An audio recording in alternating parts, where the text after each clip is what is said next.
Class છે alpha એવી કોઈ સ્કૂલ છે જ નહીં. કોઈપણ કોચિંગ ક્લાસને શિક્ષણ તંત્ર દ્વારા કોઈપણ પ્રકારની મંજૂરી આપવામાં આવતી નથી. અને શિક્ષણ તંત્ર દ્વારા મંજૂરી આપવામાં ન આવેલ હોય શિક્ષણ તંત્રને સીધું આમાં કોઈ તપાસનો રોલ નહોતો. પોલીસ તંત્ર દ્વારા આની તપાસ કરવામાં આવી હતી અને જે વિદ્યાર્થીઓની યાદી પોલીસ તંત્ર દ્વારા અમને આપવામાં આવી હતી એ યાદીમાંથી અમે જે વિદ્યાર્થીઓ કઈ જગ્યાએ અભ્યાસ કરી રહ્યા હોય એનું સંશોધન કર્યું હતું. તેમાં જુદા જુદા જિલ્લાઓમાં આ વિદ્યાર્થીઓ અભ્યાસ કરી રહ્યા છે. શાળાઓમાં જુદી જુદી શાળાઓમાં આ વિદ્યાર્થીઓના નામ છે તેવું અમને જાણવા મળ્યું હતું. જે શાળાઓમાં એડમિશન ડમી એડમિશન કારણ કે ત્યાં હાજરી એની નથી બોલતી એડમિશન બોલે છે તો આને લઈને શિક્ષણ વિભાગ કોઈ કાર્યવાહી કરશે? બીજા જિલ્લાની અંદર શિક્ષણ વિભાગ તરીકે હું પોતે કોઈ એવી કાર્યવાહી ન કરી શકું, પરંતુ અમે નિયામક કચેરીમાં આ બાબતનો મેલ મોકલી આપેલો છે. નિયામક કચેરી દ્વારા બીજા જિલ્લાઓને આની જરૂરી સૂચનાઓ આપવામાં આવશે અને એના દ્વારા આગળની કાર્યવાહી થશે. કેટલી શાળાઓ આવી છે શહેર જિલ્લામાં? રાજકોટની વાત કરવામાં આવે, રાજકોટ જિલ્લામાં સ્કૂલોના નામ આવ્યા છે, એ સાથે સાથે બીજા જિલ્લાઓની પણ સ્કૂલોના નામ આવેલા છે. બધા જિલ્લાઓમાંથી દાખલા તરીકે અમદાવાદમાં 8 છે, અમરેલીમાં 55 વિદ્યાર્થીઓ છે, અરવલ્લીની અંદર 10 વિદ્યાર્થીઓ છે, કે સોમનાથના 48 વિદ્યાર્થીઓ છે, જુનાગઢના 29 વિદ્યાર્થીઓ છે. આમ જુદા જુદા જિલ્લાના જુદા જુદા વિદ્યાર્થીઓ આ જગ્યાએ ભણતા હતા.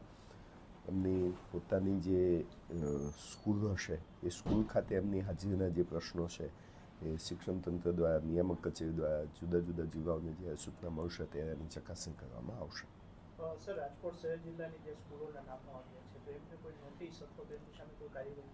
એમની પહેલાં હાજરીની ચકાસણી અમારે કરવાની થાય, જે અમે અમારી રીતે કરી રહ્યા છીએ અત્યારે.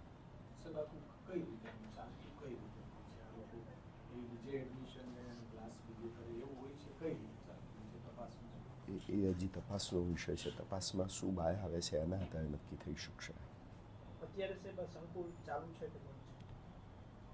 કોઈ ખ્યાલ નથી અત્યારે હાલ અમને, કારણ કે આ સંકુલ જે છે એ અમારા અંડરનું અમારા નિયંત્રણ હેઠળનું સંકુલ છે જ નહીં. સંકુલ બંધ કરવા માટે કોઈ આદેશ? અમારા નિયંત્રણ હેઠળનું સંકુલ જ નથી. આ હું કેવા આધારે આદેશ કરી શકું?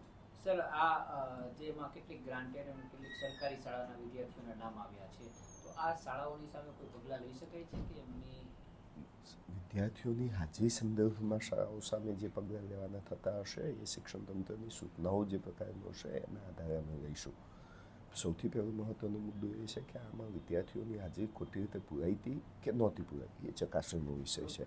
રાજકોટ જિલ્લાની જ્યાં સુધી બાબત છે ત્યાં સુધી આ ચકાસણી અમે અમારી કક્ષાએથી કરી રહ્યા છીએ.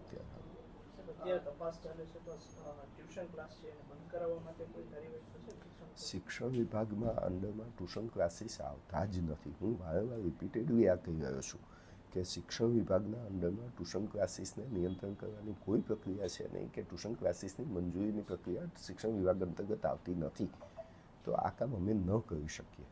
સર, એક વાત એવી પણ છે કે આ પ્રકારના કોચિંગ ક્લાસ છે એ શાળાઓની સાથે ગેરકાયદે જોડાણ કરતા હોય છે, એમને કમિશન આપતા હોય છે અને ત્યારબાદ આખી પ્રવૃત્તિ ચાલતી હોય છે, એમાં વાલીઓ પણ સહમત હોય છે. હોઈ શકે? આ તપાસનો વિષય છે. તપાસ વગર એમનું કોઈ પણ નિવેદન આપવું એ મારા માટે યોગ્ય નથી.